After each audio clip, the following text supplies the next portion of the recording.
Tonight, Esoteric Guides is stepping into the crossroads where ancient magic, modern mystery, and the unknown collide.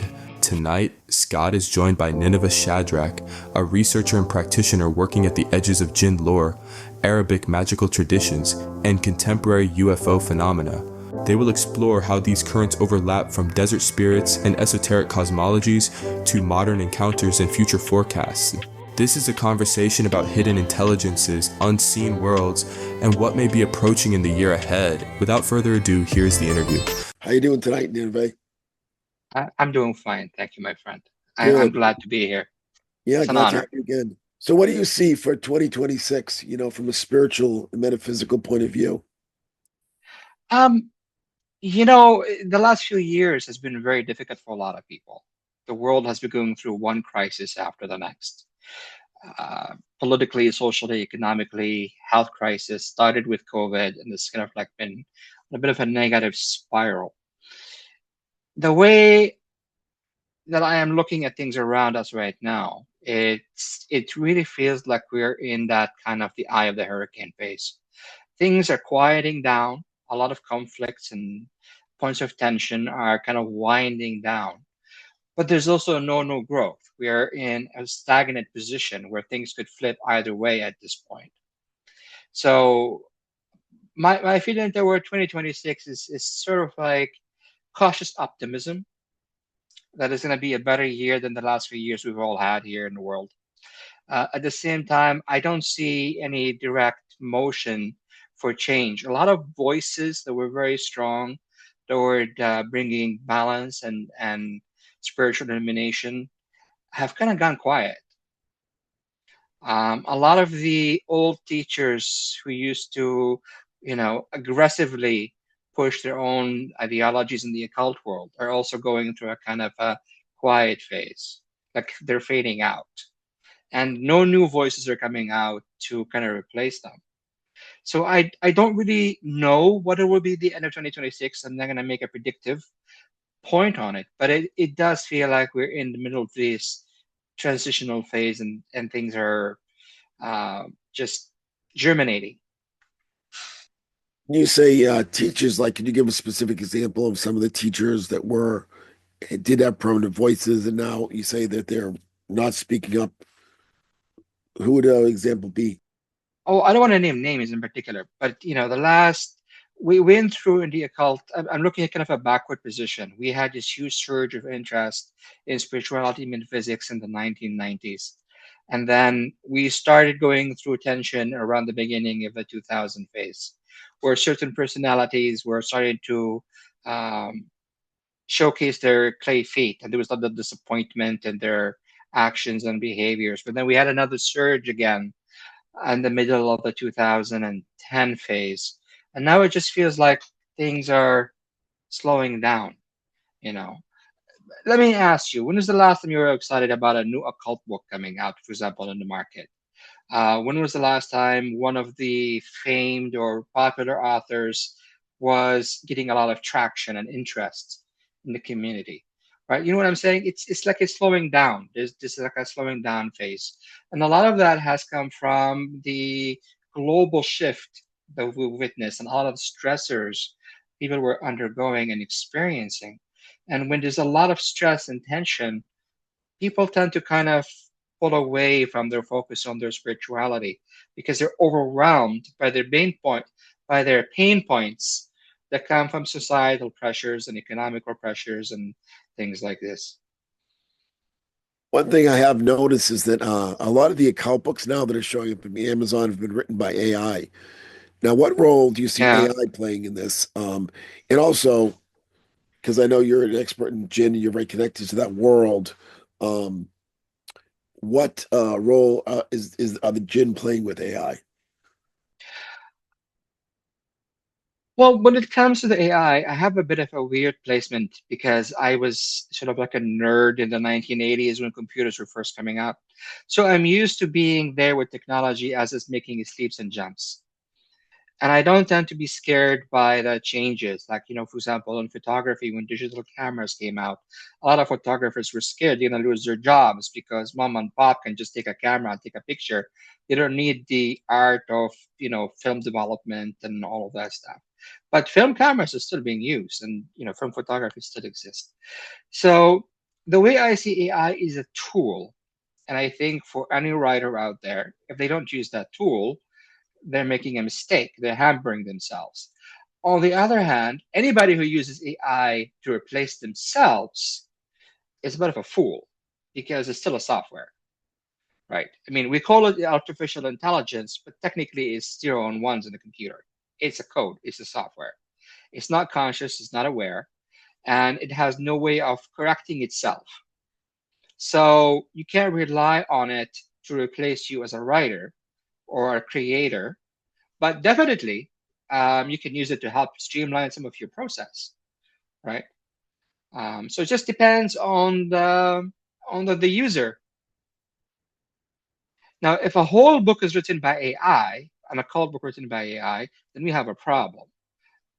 Because not because it's written by AI in particular, but because the AI is trained on internet lowest denomination information base.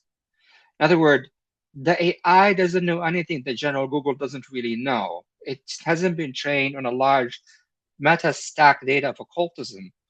Also, the AI has been programmed to oppose occultism. A lot of people don't realize this.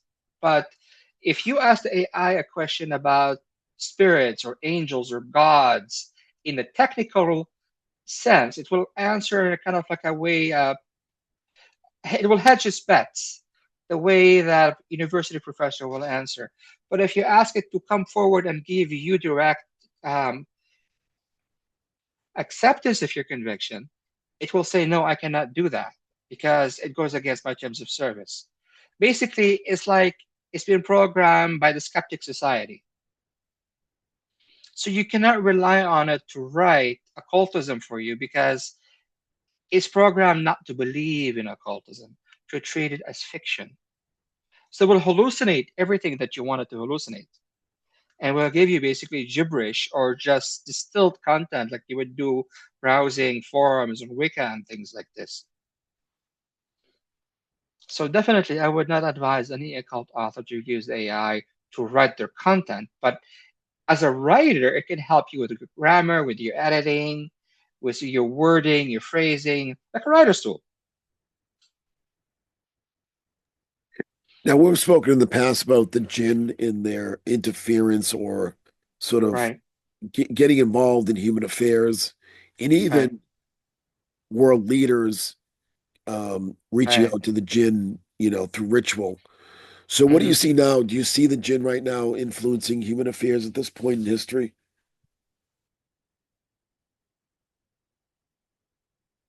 I don't think they ever stopped influencing. So I don't. I think the question we should be asking is which tribe or which group is influencing and in which direction, which way. Um, Now, when it comes to the jinn, people tend to either take the unrealistic approach, at least in my experience, of thinking of them as this monolithic evil force that's sort of like, to be feared, controlling the world. They push all their anxieties and paranoia onto them. The other group think that they're just there to kind of like, fulfill their wishes and desires. Let's call the genie and get all my personal needs met. I need this, this and that, and this are like their personal servant. They want to dominate and control. And neither approaches are accurate way of looking at the human jinn interaction, right? So I think when it comes to humanity, the jinn usually pushes us in a direction that's suitable for their personal agenda without trying to get too involved in our personal conflicts. Um, so as far as 2026, I don't think we're going to see any more activity than we did the last couple of years. Things seems to be, like I said, stagnating. There is a chance of a shift, but it depends again on which group of jinn is involved, right? It's like I said, people tend to think of it as a monolithic, but it's actually not. So if the current terrestrial Jinn kings, the one that we're familiar with from Arabic manuscripts and Western occultism, if these guys are still in charge, then we're going to continue to see the same sort of thing that we've seen for the last 50 to 100 years. But if the other group gets in, then there'll be a bit more turmoil before a complete drastic change of direction happens. When you say the two groups, which tribes are we talking about? Well, there's the old Jinn, and then there is the new Jinn. And I don't mean that in a sense. I should be more clear in my phrasing here.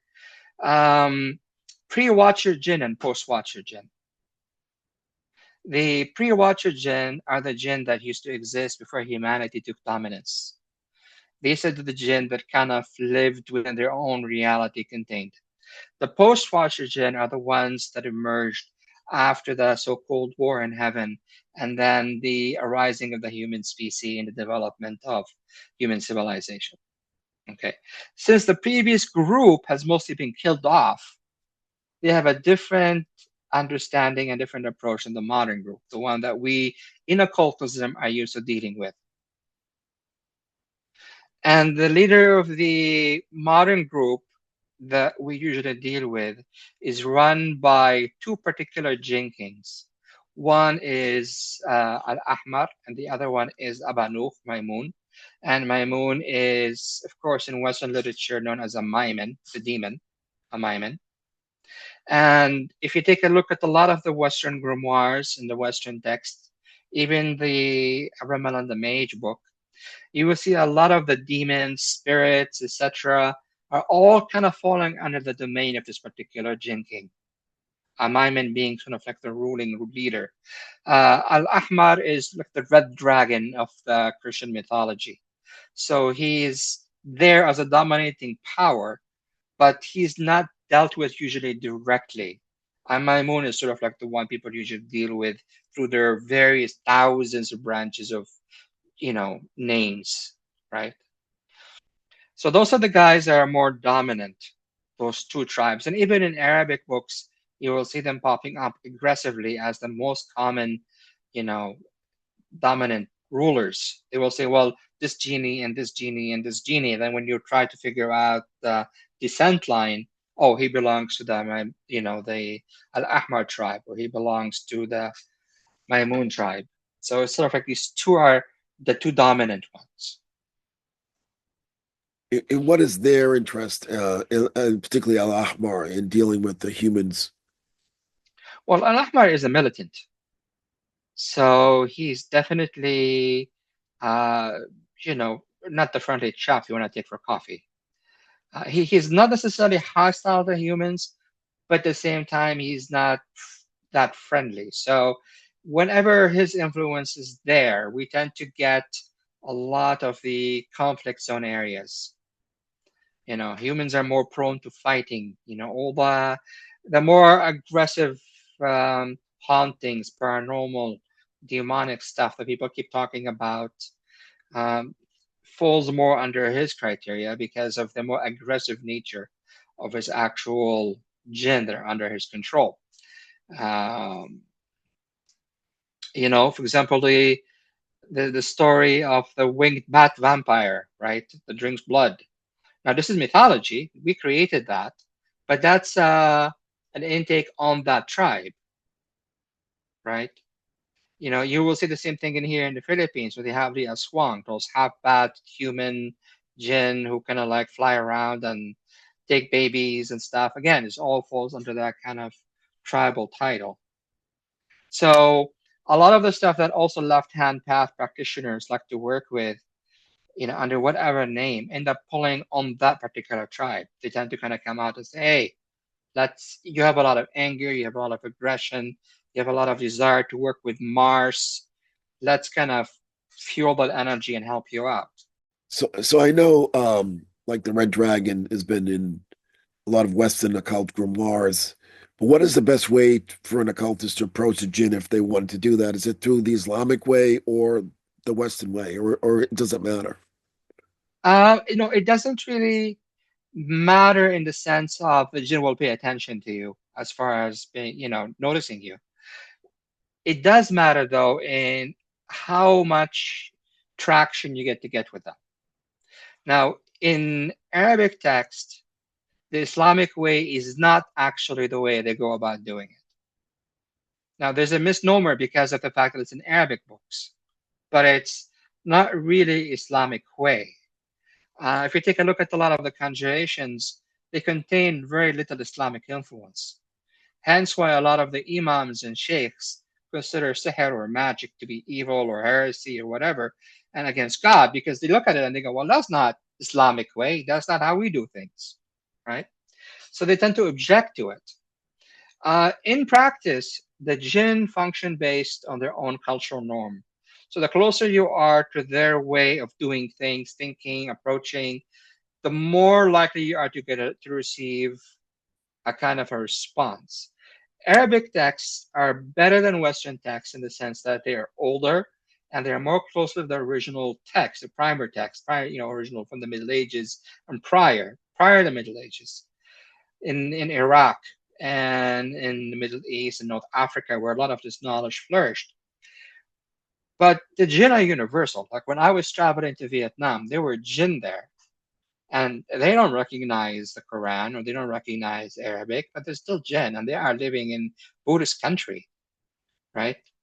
And the Buddhists there who are practicing occultism contact the jinn using their Buddhist and methods and language and roots. So in the West now, they've had a space, I guess internationally now, but particularly in the West, the UAP phenomena has been big in the news.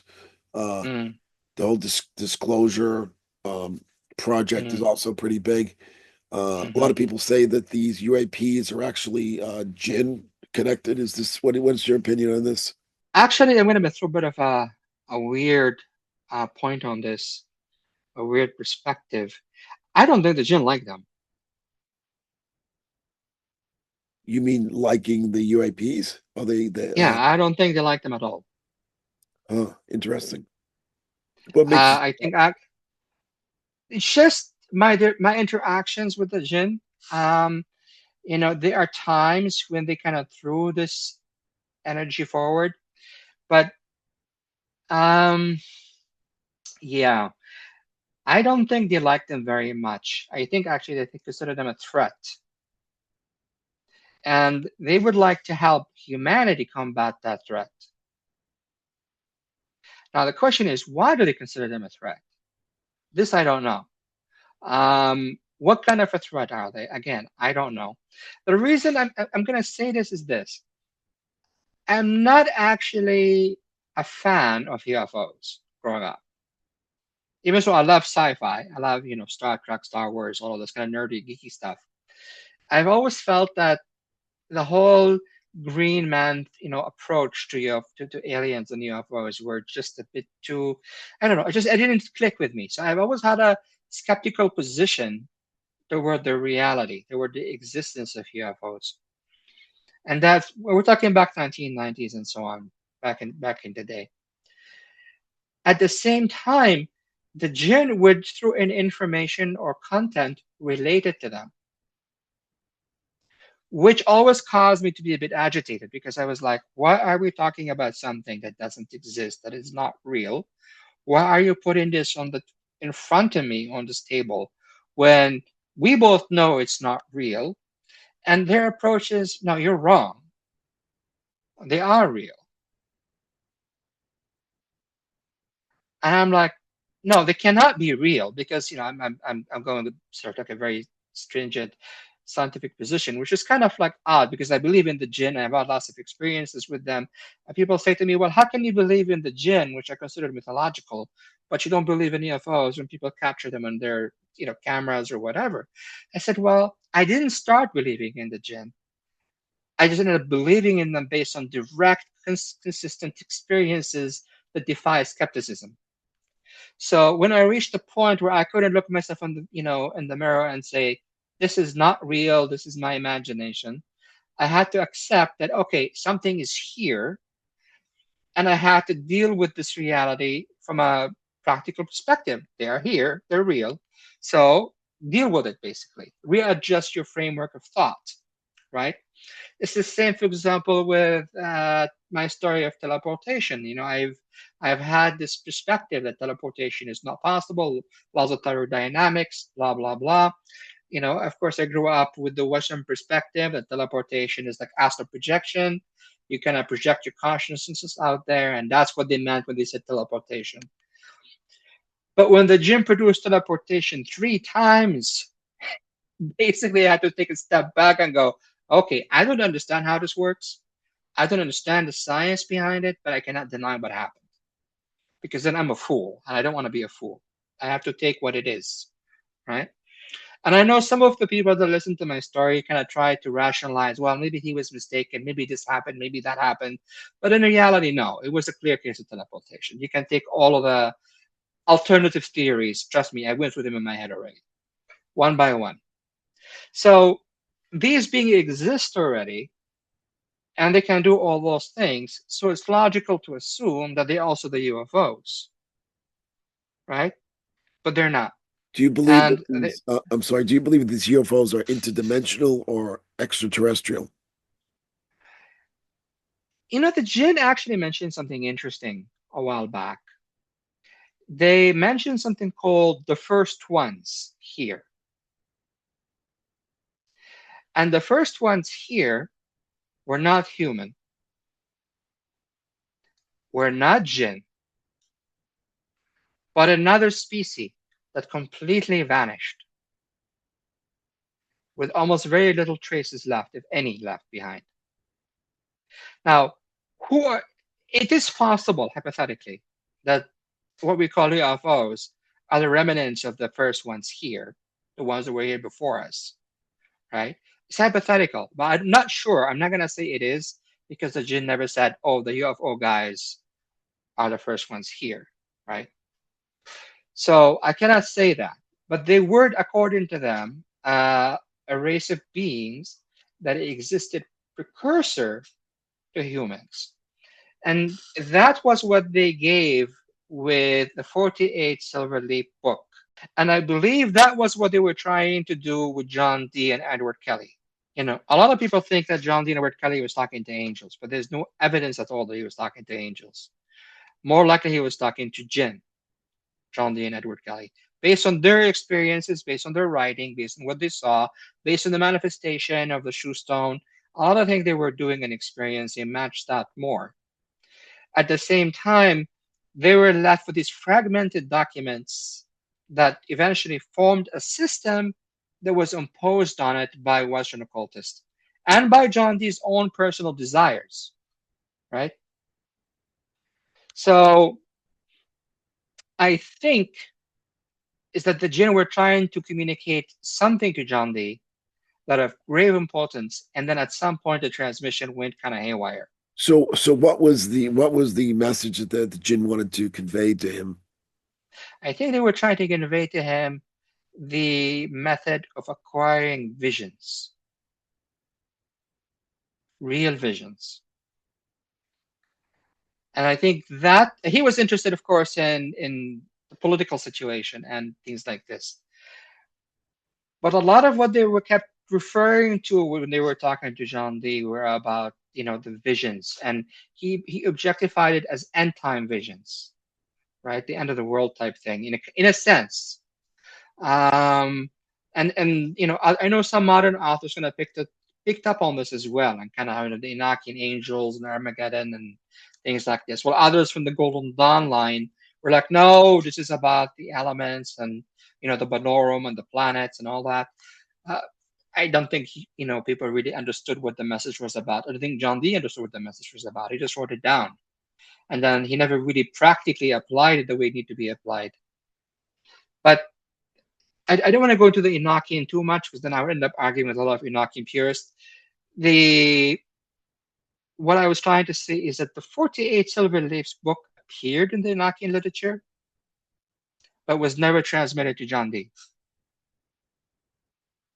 The 48 Silver Leaves was never transmitted to John Dee. And the 48 Silver Leaves, we have it now, transmitted by the jinn again. And when you use that particular book, they never said what it was for. But when you use that book, you start to get very clear visions, right? And I think that's what they were intending to do in the past. I gave that, that book isn't, the full research on that book isn't out yet. Just only the structural text is out, which for a lot of people just looks like a grid full of letters. Do you have a copy of it? I do, yeah. And I Yeah, know, it looks like, yeah. Mhm. yeah, it looks like a grid, and a lot of people don't know what to do with it. It just looks like a grid. Like, well, what do you do with this grid, right? But it's actually very complex code. I think I have over like 1,000 pages of research notes on this thing by now. I haven't released them yet, but they're there. And I'm just double checking them again and again and again. And every time I double check them, things get weirder and weirder. So I took a little bit of my notes and I passed it to a friend who is not very versed with the system or ceremonial magic. He's more of a radionics guy. And I said, test this out. So what happened was interesting. He asked a question, and then he had a dream about a historical event with complete accuracy. Like he saw the place, the location, the door, the inscriptions in the door. For him, it was a dream that made no sense at the time he was dreaming it. He had no memory or to connect it with. It was just a dream. But when he woke up from the dream a bit later, he was watching a documentary on TV that showcased the exact same thing he dreamed, which was a mafia execution location, a place where the mafia used to kill people. Okay, so it was a very weird thing because he had no knowledge of this before he dreamt it. And the dream was very specific and very clear. It wasn't vague. Like everything he saw in the dream, he saw again in the documentary on his television set. So we tested it multiple times ever since, and every time it produced a very clear vision of the past, present, or future.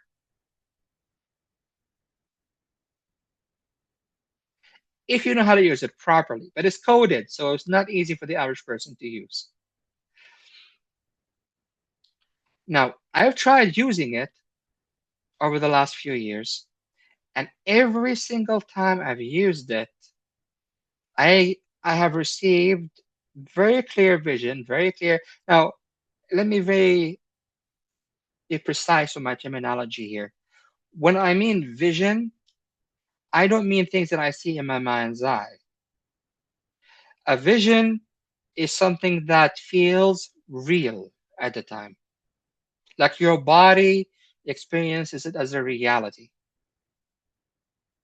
Because I can close my eye and I can imagine myself, for example, sitting in a church, watching a sermon, or sitting in a Golden Dawn temple, or walking down a path. I can imagine all this very vividly in my mind's eye, but my body doesn't know that it's real. It's still an imagination. In a vision sense, your body doesn't know the difference between reality and what you're seeing. It's like even if you're awake, it's there. The sensations are there. Very precise. So you'll eventually publish this book, hopefully in the near future. Well, I will publish it as a video course when it's Video ready. course. Yeah, Okay. but it's like the book itself is available. You can just pick up the book right now if you want. Right. Right. The secret to it, I can just even disclose now. But I don't need to wait years to present it, to put it out completely. Is that if you notice in the book, you got the names, the letters of the 48 silver leaves. If you pay attention to them, you will notice that there are 8 letters each. Each name is 8 letters. Okay. Now, it's not actually the 8 letters don't form a word. Each 2 letters forms a sound or a code. So it's like a Sumerian the way the Sumerians used to write. They would put in N key, N and key, right? Lord, earth, Nin, lil, lady, and then air. So it's the same. Every two letters form a kind of a concept or a word. And when you combine them together, you got an 8-letter word. Okay, that's the code for the pronunciation. The other thing is, if you count the number of letters, the number of names, they fit perfectly the 12 by 28. 28 lunar mansions for the 12th month of the human Earth, the zodiacal. So basically, each of these 8 letters, or one word of 8 letters, correspond to a mansion in a zodiacal month. So if you time it, you look at the exact month you're in. Is it, Aries, Taurus, Gemini, whatever? And then you look at the exact lunar mansion you're in. That's the word for the gate that you get to use right now to get a direct answer to the present. If you use a word that comes after that, that gives you a vision of the future. If you use the word that came before that, that gives you a vision of the past. But to get an answer to the question, you got to use the word that you're in right now. So is it a meditation on the image, or is it meditation on the sound? Or how is Just that? sound. There's no image. There's no image. Right. Just sound. Just sound. And then as you repeat the sound, if you have a question, you can repeat the sound and then the answer will come. If you are very sensitive, the vision will arrive immediately within 15, 20 minutes. You will have the experience. You will feel weird. You'll feel all the sensations and the vision will show up. If you're prone to less visionary sensitivity, it might just come in dreams. When you go to bed that night, just come to you in your dream. So people that want to purchase this, I mean, it's available on your website, White Magic Mastery. Just let them Yeah, know. it's available on White Magic Mastery. Wow. Yeah. The thing about it is, I was going earlier, is when I first used it, like I said, I had no knowledge what it's for. All we know is that the Jinn, I kind of passed it on. What I found out every time I use it is consistently connected me to a place.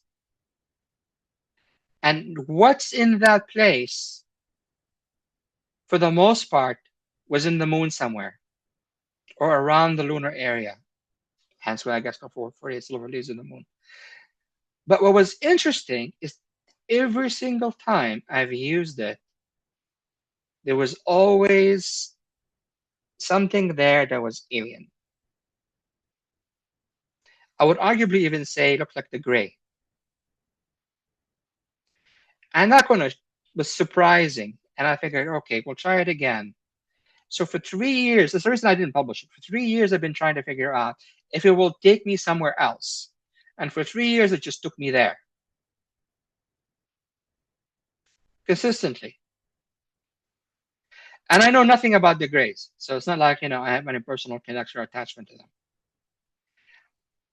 The last time I was there, or the last time I used it, it started to give me clear visions of actual technology and mathematical formulas and physics. And I released the last paper, or the last formula that I got actually for free, anonymously. It had to do with propulsion devices.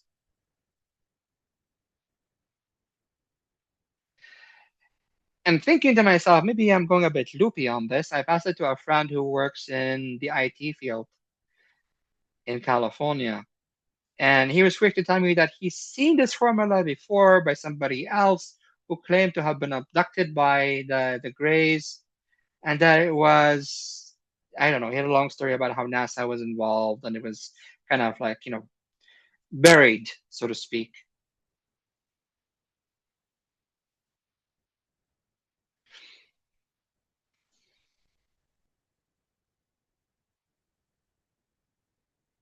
So there is a connection then between the two then through this.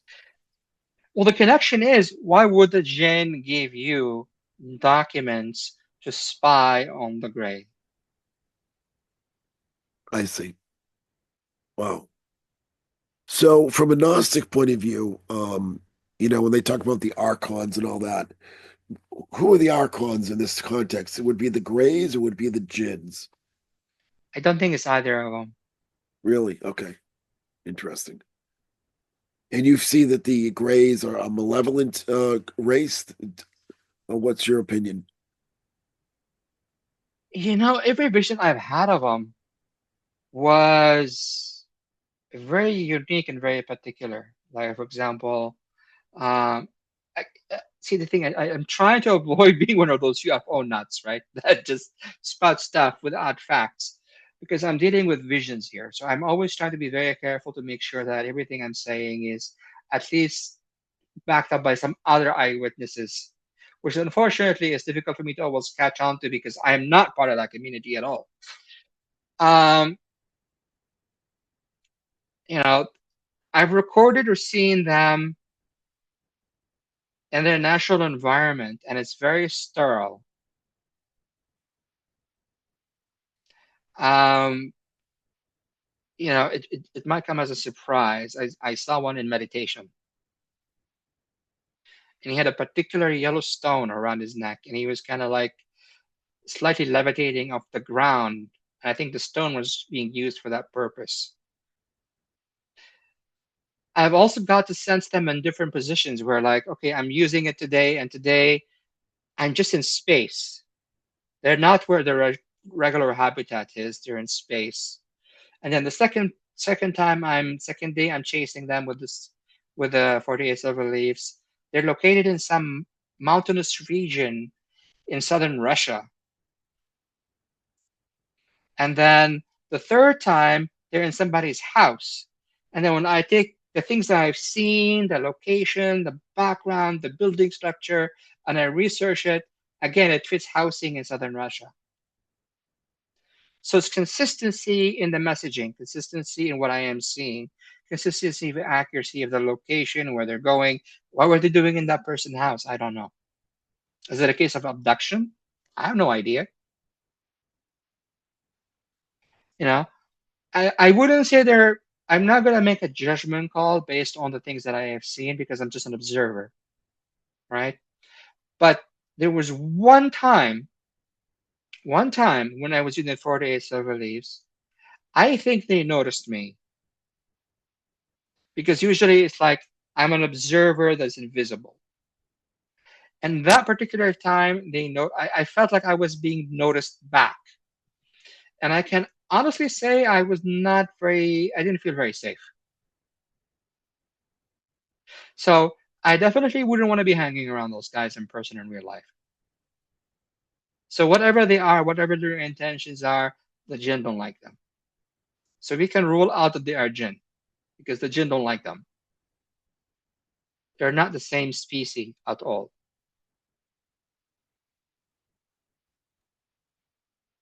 So, a lot of occultists believe that John Dee contacted the Enochian Angels. The Enochian Angels were trying to Mm, initiate the apocalypse. I mean, it's a mm, controversial viewpoint. Uh, mm, Speaking of the apocalypse, we discussed the in Islamic eschatology the Malhama. Um, mm. what do I know like Sheikh Imran Hussein is claiming that that's imminent. What's your viewpoint on that, on the Malhama? The, the great final I, I, battle. the word imminent just stokes fear. And I don't like to monger fear. I feel fear is not something we should be, spreading out. There's enough negativity out there in the world as it is. On the other hand, a lot of this is based on prophecy, not history. A lot of this belief is built on prophecy. And the thematic point of this prophecy, the Malhama, is Israel. Notice the Malhama had nothing to do with China, Japan, Europe, Africa. It was a war centered around Israel. Okay. So no Israel, no Malhama. Even in the New Testament, the biblical prophecy of the book of Revelation, again, had to do with Jerusalem and Israel. No Israel, no end of the world, no great war, none of that stuff. It all seemed to be centered around this geographic location, which unfortunately adds fuel to the fanatics and zealots who basically feel like, oh, we gotta, bring it about. We gotta commit all these atrocities and crimes and murder people so we can bring about the end of the world, because then the Messiah will come back, or Al Mahdi will come back, or whoever will show back up. So the question is, why Israel?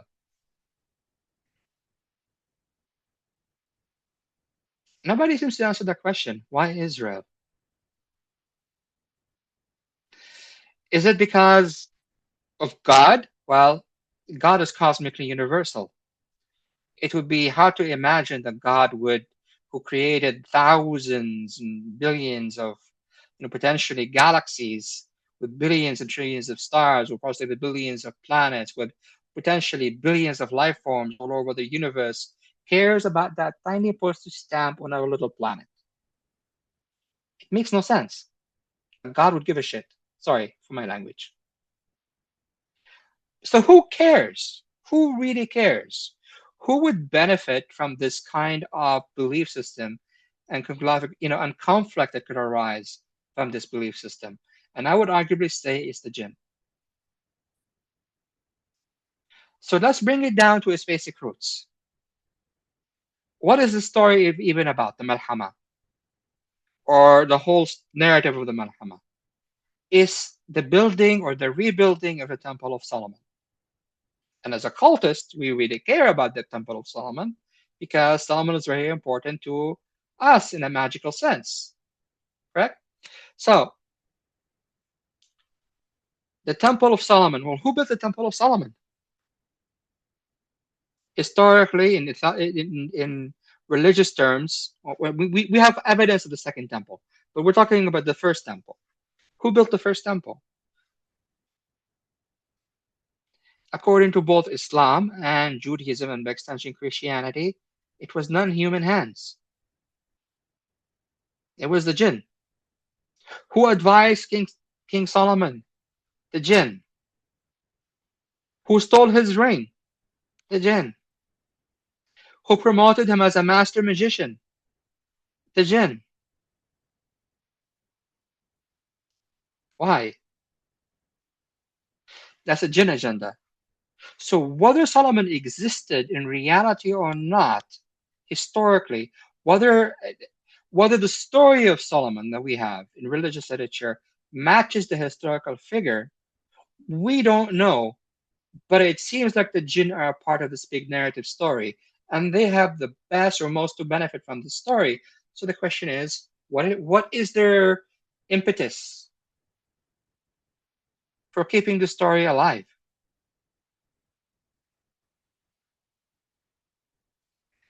And then we have an added layer of saying, okay, when the temple is destroyed, the rebuilding of this temple that was built by the jinns themselves will trigger a worldwide conflict, the rise of the Antichrist, who, what? Who's supporting him? Evil jinn. Who'll be defeated by this historical returning Messiah, or by the Al-Mahdi. And who is backing Al-Mahdi? The jinn. The good jinn. Good jinn versus bad jinn. It's a jinn story. It's a jinn war. We just happen to be in the middle of it. So, does the Al-Malhama need to be imminent? Well, since the story is jinn-based, we need to see if the jinn are pushing for it at this point or not. Because I don't think if humans were left to their own design, they will trigger something like this on their own. It's very self-destructive. Why would they do it? For Israel? I mean, I could see the Israelis fighting for their land and launching nuclear bombs if they're feeling threatened. But honestly, I don't. Contrary to the common belief in the West, the majority of the world don't care enough. And the majority of the Arab countries just want to be left alone. They don't really want to have an existential religious holy war. They just want to be left alone to do business, make money. Really, that's their prime motivation, is making money, which is why a lot of the Arab leaders often end up making secret deals with Israel, because they don't care. They just want to make money. They don't want to kill themselves over some desert land that they're not connected to, weren't born in, have no connection to, other than religious text. That leaves only the fanatics, and the fanatics don't have enough power to cause it. So then, who would cause it? Who would trigger it? It would have to be the jinn. So it seems to me a lot of our like political and even the military conflicts are actually occult based. Would you say that's correct? Well, they're definitely centered around occult powers. I don't know if the world leaders are aware enough to say it or not. They may be, but there are definitely occult powers pushing. Because again, humanity for the most part is driven by basic human desires of greed, sex, food, security. Yeah, sure, we have wars of conquest, expansions over resources, things like that. But there's nothing in Israel that would fit the criteria for something other than religious-based, driven uh, ideology. And I can't imagine that the world leaders are like, Osama bin Laden, driven to the point of extremism. And even he supposedly worked for the CIA at some point. So I mean, I'm not even sure how much religion was part of his ideology, considering he had ties to the CIA and he worked for for the Saudi royal family in Afghanistan and all of this stuff. So we'll just have to see what the jinn are actually really pushing for. And whatever they push for is going to be jinn to jinn conflict. Because if you take a look at the story in the Islamic narrative, Al Mahdi shows up when the Dajjal pops up, right? From Iran heading toward, according to the story, heading toward Israel to rebuild the temple and all of the stuff. But then, where does his power come from, Al Mahdi? He opens a gateway to Kaf, and then these jinn come from Kaf. Who are the jinn from Kaf? The jinn from Kaf are the jinn that were there before the war in heaven. Because in the narrative, the stories of old, when the war erupted and the angels slash watchers, came in, and they waged war on the jinn to exterminate the majority of them, to make room for the human race, a lot of the old ones left. Either went to some extreme points in the mountains, remote areas in the ocean, like Bermuda Triangle, some remote islands unreachable, or they went up to Kaf, traversed across the Kaf, where the bulk of them just reside in Kaf, leaving us with the descendant of the remnant of the war, who were like what we associate with Satan, and then we associate with the Jinn Kings and everything else, modern magical grimoires and magical text. So that means the old jinn came in to wage war on the new jinn. And that gave us the Malhama. You mentioned a lot of the older jinn were killed off. Were they killed off by the newer jinn? Is that part of the battle that's happening right now? They were killed off by the Watchers, whom we consider to be angels. If you take a look at the Quranic reference, you will see a verse there about it's kind of like fragmented tale. We have references to the jinn going up to stations in the heavens, and then to listening posts, hidden listening posts, and then they're being attacked by the angels by these flaming comets or balls of fire, destroying these listening posts, right? And a lot of this, modern Muslims, of course, took it from a symbolic perspective. The jinn went to the spiritual heaven to listen to God and the angels. But from a modern scientific standpoint, what you're looking at is satellites. Satellites are listening posts. We have them now in the sky. So that means the jinn at some point, using their own technology, their own way of doing things, created listening posts to listen to whatever signal is coming in from deep space. And they left them hidden, unlike us, because they were not trusting who would receive the signal. We will just transmit pictures of, Mickey Mouse and whatever, pictures like, hey, we're here, call us, talk to us. But I guess the Jinn were a bit more cautious. They created these listening posts in a way that were hidden, so they could listen and not be seen or heard. But yet they were spotted and destroyed. And then we have the story of the angels coming in, and then the Jinn are saying, we don't know what God intended for the earth, good or bad. But that was before the creation of mankind. So who was on earth? Why are they be worried about what could be happening by this invading army? Humans didn't exist. So who are the angels going to be walking? Cats, mice, dinosaurs? What? Right? So the narrative says at the end, the target of this attack was actually the Jinn. And then humanity was created upon earth. And then Iblis said, hey, I was with you. How come, I don't get to have the privilege? You decided to create this inferior human species to take over. So the narrative here is that Iblis was a Jinn king who sided with the Watchers in genociding his own race, expecting that he would receive as a reward control over Earth. Instead, he got sidelined and they created the human race to be in charge. So the Watchers, they could be seen as the Archons, correct? Mm, mm, I I don't know if they're the Archons. I think they may be, maybe the Archons are a substrata. Yeah. Because the Watchers are their own interstellar race. We Right. call them angels, we call them that, but technically they're also a form of aliens, Huh. right? Which is why a lot of people say, he's a cultist talking about, I've been praying to angels, I don't get any answer. I call the demons, I get response. Well, there's a very simple answer to this. The angel, if an alien species or a different trace of alien species, may not be around to hear you call it. But a Jinn is on Earth, it's terrestrial. It probably heard you. So there's the response mechanism, which is why I'm dubious about John Dee having been talking to angels, because the extensive amount of exchange or dialogue back and forth that he had with his crier fits more what you would experience with Jinn contact than you would experience with an actual angelic being. Because his encounter of the angels still fit this religious kind of idea. And the shape they appeared to him in his visions were very humanized, very man-shaped. They are not. Real Watchers are not man-shaped. They don't fit anything human constructed. They don't match. They're not fuzzy. They don't have wings. They're not human intelligence at all.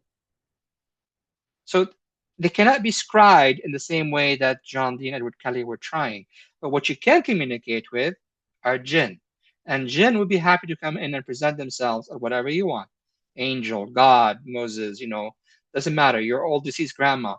They will step in and take that role in their communication process because that's what your mind wants. It wants this. It wants to talk to this. If the genie appeared and showed itself to John Dee or Edward Kelly in his purest form, very likely they would have just ran away. No communication would have happened. They had to use the lingo that they would understand and the image that they would understand, and will keep them tied in, right?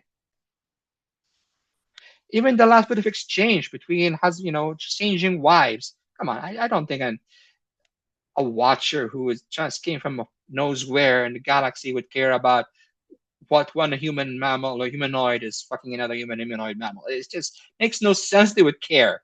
It doesn't matter to them. It's sage wives. Why? But a Jinn might pull that stunt. Right? So that's sort of my perspective on it, is that a lot of this has been tied in. Now, I do believe ultimately that the Watchers are the primary dominant force in our solar system, but they're also the absent dominant force, meaning that for the most part, We don't get to interact with them and they don't interact with us. We interact with a lot of intermediaries.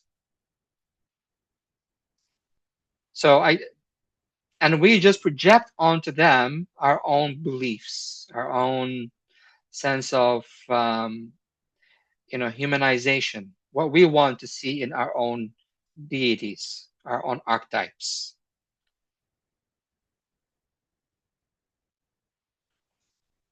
So, as an occultist and a spiritual practitioner, what would be the benefit of reaching out to a jinn and interacting with a jinn, and vice versa? Why would a jinn, want to interact with the human? Most jinn don't want to interact with a human.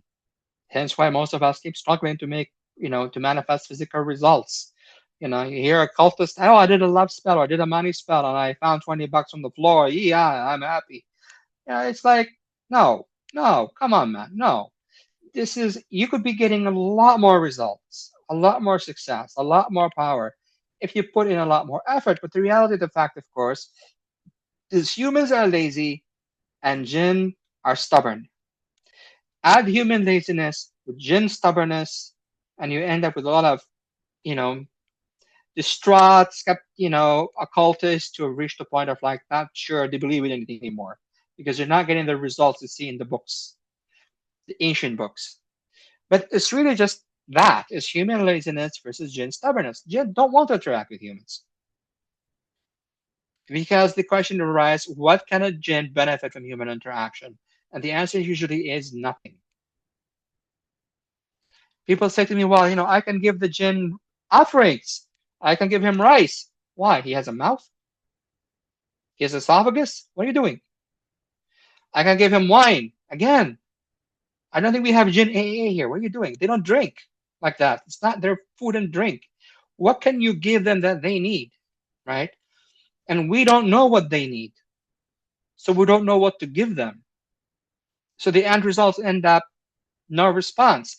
In the Arabic text, they solve this problem by harassment. If you take a look at any Arabic occult book, you have what's called the retreat phase, the service phase, the khidmah, where you go into this cloister, you avoid human contact, you go into complete absence of meat and stuff, vegan diet, and you stay in this darkened space and you continue the evocations consistently for 40 days, day and night.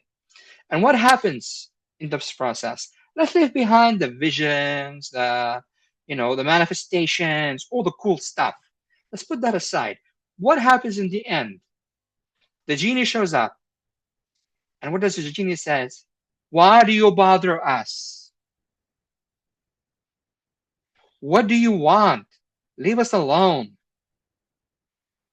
And then he will make like a quick offer. Okay, I'll offer you this money. Or I'll offer you this reward. And the book says you're supposed to refuse it. Say no. And then the genie would leave. And he'll come back again 2 weeks later. And he's still saying, hey, you're still doing this. You have not given up on this. What do you want? And then they'll say something like, and then you will say something like, oh, I want covenant of service. And usually what the jinn will say in response was, okay, you get your covenant of service, but we want one thing in return. You will stay quiet. You will not talk about this to anyone at all. And then the story goes, when the magician is on his deathbed, he's about to die, at the end of his life, he left the information to his disciple or to his friend or to whatever, or wrote it down and said, this is what I did. And that became the ritual of the texts that we now are using, right? So ultimately, the jinn don't want human contact. Which brings us to the story of King Solomon. Narrative again. Remember what I said? The most two famous jinn or tribes are the one that belong to Maymun and Al-Ahmar. Okay, these get tied in a lot to King Solomon in grimoires. And I believe the reason for it is this. They decided, since humans will make conscious effort to continue to reach to the jinn, and since human magicians will continue to try to take advantage of the jinn power, they will just simply create a set of jinn whose sole purpose is to work with human magicians. and guide the human magicians to call them. So when you open their magic books, you don't have any of the old jinn names. You don't have any of the more minor jinn tribes. You keep going back to those two bigger tribes, Al-Ahmar and Maymun, right? And somehow their servitors from the jinn are quick to answer. But they almost never give the magician what they really, really want. So the answers or the service comes up quickly but poorly. You will feel something, and that's it. You will see the smoke move. That's it. You will ask for some money. You will get a small amount of change in your finances that will last for a short time and then disappears. That's it. Nothing that can make you jump up and down and go, wow, this is amazing magic. Nothing that will make you go and go online and tell your best friends, hey, because the results are always limited and always can be explained away by imagination, subconscious, visions, etc. Nothing tangible that you can grab into your hands. I think it serves the jinn well. The real power remains outside the hand of human occultists, and the rest of the jinn remain unbothered.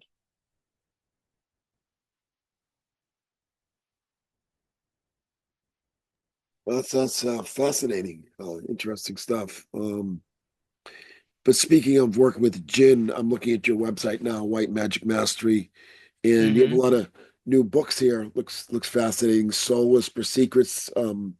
That's working with the Korean. Um, can you highlight some of the work you're doing now, classes and that type of thing that's upcoming in the next year or so? For people Um, studying with you. okay. Well, actually, my next upcoming course is going to be on the Ring of Solomon. It's going to be a really cool course in the Ring of Solomon. I have the I probably will be, this will be the year I'll end up releasing the 48 Silver Leaves research point that I've been working on, probably toward the end of the year. I have some extra translations of Arabic documents, some on talismans, some on courses like this. I want to keep my students always happy with new content and new information. And the my beloved Ursaria Oracle deck will come out, and that's a very special deck because it connects with the Big Dipper and the energy of the stars of the Big Dipper, which in ancient Taoist, uh, even among the Hindu and ancient Sumerians, it was a very powerful spiritual combination.